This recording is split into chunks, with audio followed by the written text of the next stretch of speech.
Chemistry first year chapter 5 का हमारा आज का टॉपिक है क्वांटम नंबर्स। कल हमने पहले दो क्वांटम नंबर स्टडी किए थे, principal quantum number and azimuthal quantum number. आज हम थर्ड क्वांटम नंबर को स्टडी करेंगे which is magnetic quantum number. Principal quantum number हमें बताता है शेल्स के बारे में इंफॉर्मेशन देता है, रेडियस ऑफ एटम के बारे में इंफॉर्मेशन देता है, एनर्जी ऑफ इलेक्ट्रॉन के बारे में बताता है। इसी तरह जो एजीम्यूथल क्वांटम नंबर है वो हमें सब शेल्स के बारे में इंफॉर्मेशन देता है। तो मैग्नेटिक क्वांटम नंबर से हम क्या इंफॉर्मेशन हासिल करते हैं, आइए देखते हैं। Magnetic quantum number is represented by small m। Magnetic quantum number को हम ऑर्बिटल ओरिएंटेशन क्वांटम नंबर भी कहते हैं। ओरिएंटेशन का मतलब है हाउ दे आर ओरिएंटेड, कि ये किस तरह पड़े हुए हैं, इनकी स्पेस में क्या ओरिएंटेशन है, किस तरह रिजाइड कर रहे हैं। That's why it is known as orbital orientation quantum number. दूसरी बात ये है, इम्पॉर्टेंट बात, कि मैग्नेटिक क्वांटम नंबर जो है ये ज़ीमैन इफ़ेक्ट को एक्सप्लेन करता है। What is Zeeman effect? हमने बोहर का जो मॉडल पढ़ा उसके डिफेक्ट्स स्टडी किए। बोहर्स मॉडल ऑफ एटम का एक डिफेक्ट है कि ये ज़ीमैन इफ़ेक्ट को एक्सप्लेन नहीं करता। ज़ीमैन इफ़ेक्ट क्या है बच्चों? अगर हम एक स्पेक्ट्रल लाइन देखें ये हमारे पास सोडियम एटम का स्पेक्ट्रम है। ये एटम है तो एटम लाइन स्पेक्ट्रम देता है। ये दो लाइंस हैं। अगर हम इनको मैग्नेटिक फील्ड में रखें, सोडियम एटम के स्पेक्ट्रम को अगर हम मैग्नेटिक फील्ड में रखें तो इन the presence of magnetic field ये वाली जो स्पेक्ट्रल लाइंस हैं ये स्प्लिट हो जाएंगी इनटू क्लोजली स्पेस्ड लाइंस। ये देखें, ये लाइन स्प्लिट हो गई इन क्लोजली स्पेस्ड लाइंस में और ये लाइन भी स्प्लिट हो गई in these closely spaced lines. ये क्लोजली स्पेस्ड लाइन से हमें ऑर्बिटल के मुतालिक इंफॉर्मेशन मिलती है। ये स्प्लिटिंग कब होगी? जब हम इसको प्लेस करेंगे in magnetic field, in the presence of magnetic field. तो this is known as Zeeman effect. Zeeman effect को एक्सप्लेन करेगा मैग्नेटिक क्वांटम नंबर। तो मैग्नेटिक क्वांटम नंबर की वैल्यूज़ क्या होती हैं? मैग्नेटिक क्वांटम नंबर की वैल्यू 0 हो सकती है, पॉजिटिव इंटीजर हो सकती है और नेगेटिव इंटीजर भी हो सकती है। 0 पॉजिटिव भी हो सकती है और नेगेटिव भी हो सकती है। वैल्यू ऑफ m से हमें क्या इंफॉर्मेशन मिलती है? m की वैल्यू से हमें डीजेनरेसी ऑफ ऑर्बिटल के बारे में पता चलता है। What is degeneracy of orbital? जब भी वर्ड आएगा डीजेनरेट, डीजेनरेट का मतलब है डीजेनरेट ऑर्बिटल्स, ऐसे ऑर्बिटल जिनकी सेम एनर्जी है। Orbitals of same energy are known as degenerate orbitals. Orbitals of equal energy, एक जैसी एनर्जी वाले ऑर्बिटल्स को हम डीजेनरेट ऑर्बिटल्स कहेंगे। तो नॉर्मल हालात में in the absence of any field, ground state में जो p के ऑर्बिटल्स होते हैं, d के ऑर्बिटल्स और f के orbitals, all these are degenerate orbitals. Degenerate orbitals are orbitals of same energy. We get information of degeneracy of orbitals from magnetic quantum number. दूसरी बात ये हमें बताता है different space orientations of a subshell. Orientation से मुराद है कि how it is located. तीसरी चीज़, उसी ही बात को हम और किस तरह से बयान कर सकते हैं?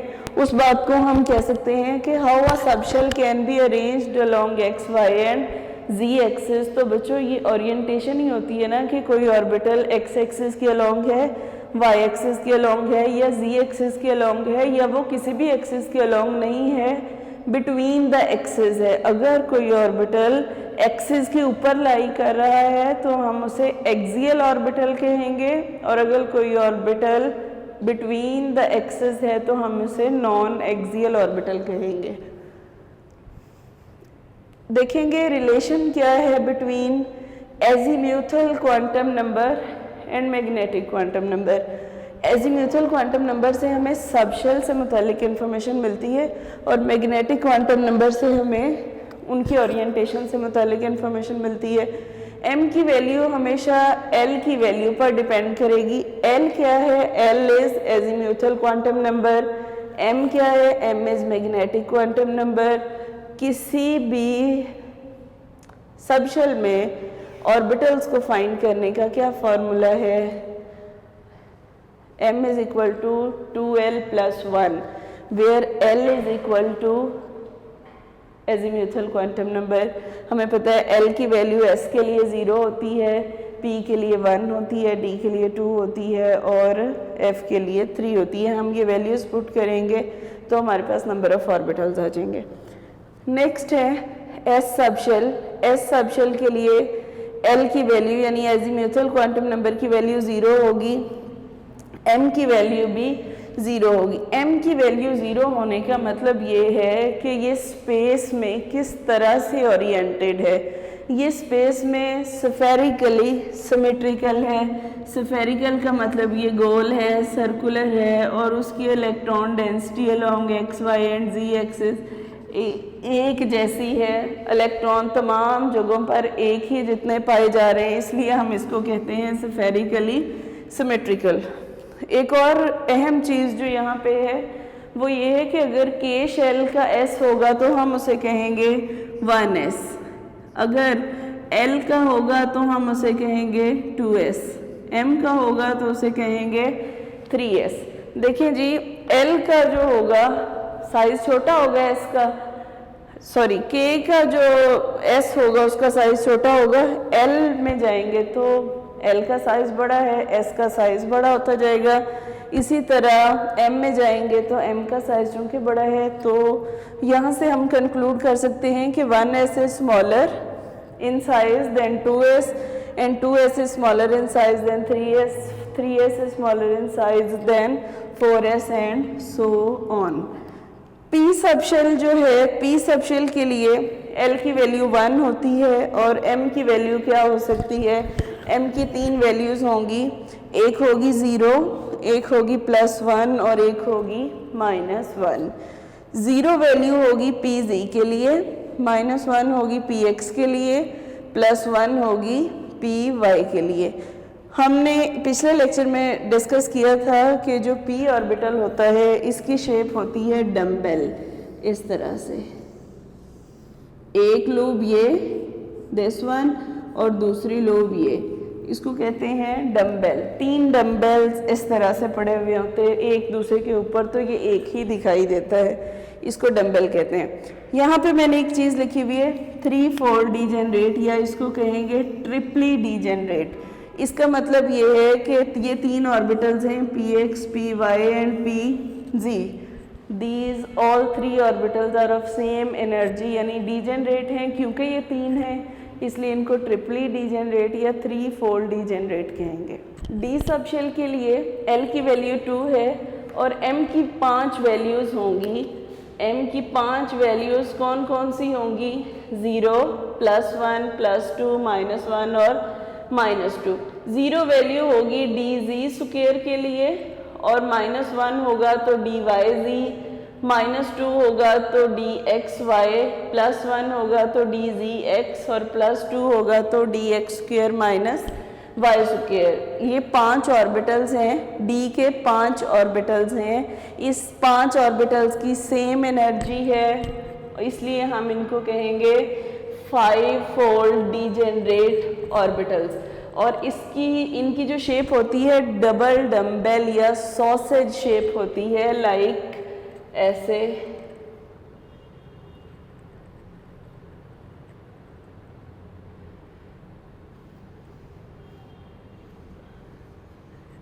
अगर ये एक्सिस के ऊपर हों तो हम इनको एक्सियल कहेंगे। इनमें से जो 2 है ना, dx स्क्वायर -y स्क्वायर और dz स्क्वायर, ये ऑन द एक्सिस लाई करते हैं, इनको एक्सियल कहेंगे। और dxy, dyz और dzx जो हैं ये बिटवीन द एक्सिस पड़े हुए होते हैं, ओरिएंटेड होते हैं, इसलिए इनको नॉन एक्सियल ऑर्बिटल्स कहते हैं। अभी हम इनके डायग्राम्स देखेंगे।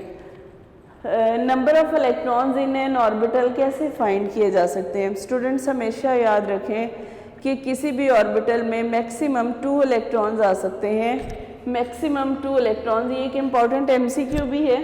s में 2 विद ऑपोजिट स्पिन, p के 3 ऑर्बिटल्स हैं, इनमें हर एक में 2-2, पी में टोटल 6, डी के 5 हैं, हर एक में 2-2 इलेक्ट्रॉन्स आएंगे विद ऑपोजिट स्पिन और टोटल डी में 10 इलेक्ट्रॉन्स आएंगे। तो यहाँ तक जो है हमारा था मैग्नेटिक क्वांटम नंबर। एक आखिरी बात जो इससे रिलेटेड है कि जो प्रॉपर ऑर्डर है क्वांटम नंबर्स का, देखें प्रॉपरली एक्सप्लेन्ड है कि n जो है n is principal quantum number, it is the main quantum number. ये हमें शेल्स के बारे में बताता है। फिर शेल्स के अंदर चूँकि सब शेल्स हैं तो l एजीम्यूथल क्वांटम नंबर उन सब शेल्स के बारे में इंफॉर्मेशन देता है। फिर वो सब शेल्स किस तरह से ओरिएंटेड हैं इन स्पेस में, ये चीज़ बताता है हमें magnetic quantum number. Next quantum number है, फोर्थ क्वांटम नंबर है स्पिन क्वांटम नंबर। कोई भी चीज़ जब अपने एक्सिस के गिर्द घूमती है तो हम उसे स्पिन कहते हैं। जब वो किसी और के एक्सिस के गिर्द घूमती है तो हम कहते हैं ये रिवॉल्व कर रही है। तो जो स्पिन क्वांटम नंबर था, it was not explained by Schrodinger. Schrodinger ने इसको एक्सप्लेन नहीं किया था। इसको रिप्रेजेंट किया जाता है स्मॉल s से और इसकी वैल्यूज़ +1/2 और -1/2 होती है। ये हम आगे जाके देखते हैं कि +1/2 कब होती है और -1/2 कब होती है। स्टूडेंट्स, आपको पता होगा कि पीरियोडिक टेबल में हमारे पास टोटल 18 ग्रुप्स हैं। उनमें पहला ग्रुप है जिनको सब ग्रुप्स में डिवाइड किया गया है, जिनको हम कहते हैं 8A ग्रुप्स और इसी तरह से B सब ग्रुप्स हैं। तो जो पहला ग्रुप है, ग्रुप ए ग्रुप में जो रिप्रेजेंटेटिव एलिमेंट्स हैं ग्रुप 1A, उनको एल्कली मेटल्स कहा जाता है। You all are familiar with this. इनके वैलेंस शेल में एक इलेक्ट्रॉन होता है। ये highly reactive class of metals है। NS1 कन्फिग्रेशन होती है। इनमें क्या आता है, lithium, sodium, potassium, rubidium, caesium और फ्रेंसियम। इन सब के वैलेंस शेल में एक इलेक्ट्रॉन होता है। बड़ी रिएक्टिव मेटल्स हैं। जब हम इनका स्पेक्ट्रम लेते हैं, कोई एमिशन स्पेक्ट्रम या एब्जॉर्प्शन स्पेक्ट्रम, स्पेक्ट्रम कब आता है, जब ये एनर्जी एब्जॉर्ब करते हैं तो इनका एक इलेक्ट्रॉन जो है यहाँ से, ये ग्राउंड स्टेट में था, इस इलेक्ट्रॉन ने एनर्जी एब्जॉर्ब की, ये एक्साइटेड स्टेट है, ये यहाँ चला गया, इसने यहाँ जाते हुए एनर्जी को एब्जॉर्ब किया था। अब जब ये वापस आएगा, ये वाला इलेक्ट्रॉन वापस आएगा, तो वापस आते हुए ये इस एनर्जी को एमिट करेगा। जब जाते हुए एब्जॉर्ब की थी तो एब्जॉर्प्शन स्पेक्ट्रम आएगा, सेम अमाउंट ऑफ एनर्जी। जब ये डी एक्साइट होगा यानी एक्साइटेड स्टेट से वापस ग्राउंड स्टेट में आएगा तो उसी सेम अमाउंट ऑफ एनर्जी को ये रिलीज़ करेगा, तब हमारे पास आएगा एमिशन स्पेक्ट्रम। अगर हम अल्कली मेटल्स का स्पेक्ट्रम देखें तो हमारे पास ये एक स्पेक्ट्रल लाइन है किसी भी अल्कली मेटल की, सपोज आप सोडियम की कह लें, ये एक लाइन है। अगर हम इसको रखें मैग्नेटिक फील्ड में तो ये क्या हो जाती है, हमारे पास आ जाता है डबलेट लाइन स्ट्रक्चर, 2 लाइंस वाला, जो कि फाइन स्ट्रक्चर से डिफरेंट है।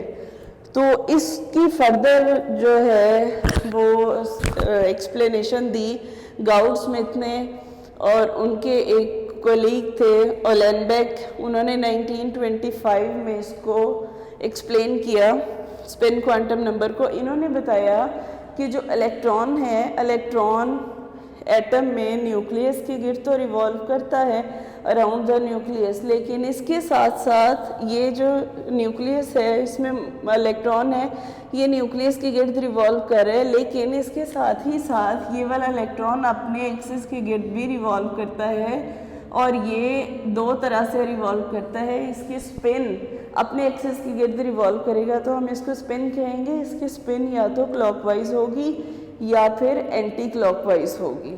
अगर क्लॉकवाइज स्पिन होगी तो +1/2 वैल्यू होगी, और अगर एंटी क्लॉकवाइज होगी तो -1/2 होगी। देखिए, हम कहते हैं कि हमारे पास एक ऑर्बिटल है और उस ऑर्बिटल में 2 इलेक्ट्रॉन्स आ सकते हैं, लेकिन कंडीशन क्या है, शर्त ये है कि जो दोनों इलेक्ट्रॉन्स हैं वो ऑपोजिट स्पिन के साथ आने चाहिए। सेम इलेक्ट्रॉन्स ऐसे भी नहीं आ सकते और इलेक्ट्रॉन्स ऐसे भी नहीं आ सकते, इस तरह से आ सकते हैं। क्या रीज़न है इसकी? Reason is very simple. देखें, ये वाला जो इलेक्ट्रॉन है this electron is moving anti clockwise, ये वाला इलेक्ट्रॉन क्लॉकवाइज डायरेक्शन में मूव कर रहा है। Both of these electrons produce their magnetic field. Clockwise move करने वाला इलेक्ट्रॉन भी अपना मैग्नेटिक फील्ड जनरेट करेगा और एंटी क्लॉकवाइज मूव करने वाला भी अपना मैग्नेटिक फील्ड जनरेट करेगा। ये दोनों जब अपना मैग्नेटिक फील्ड जनरेट करेंगे तो क्लॉकवाइज जो इलेक्ट्रॉन मूव कर रहा है उसके मैग्नेटिक फील्ड का नॉर्थ पोल ऊपर होगा और जो एंटी क्लॉकवाइज मूव कर रहा है उसका नॉर्थ पोल नीचे होगा। दोनों इलेक्ट्रॉन्स के ऊपर चूंकि सेम चार्ज है, बोथ हैव नेगेटिव चार्ज, तो ये नेगेटिव चार्जेस, सेम चार्जेस एक दूसरे को रिपेल करेंगे, लेकिन मैग्नेटिक फील्ड चूंकि ऑपोजिट डायरेक्शन में है तो उसकी वजह से यहाँ पर अट्रैक्शन हो जाएगी। ड्यू टू दिस अट्रैक्शन ये रिजाइड करेंगे in an orbital with opposite spin, एक क्लॉकवाइज और एक एंटी क्लॉकवाइज। तो स्टूडेंट्स, आज का हमारा जो टॉपिक था क्वांटम नंबर्स, पिछले लेक्चर में हमने प्रिंसिपल क्वांटम नंबर और एजीम्यूथल क्वांटम नंबर स्टडी किए थे।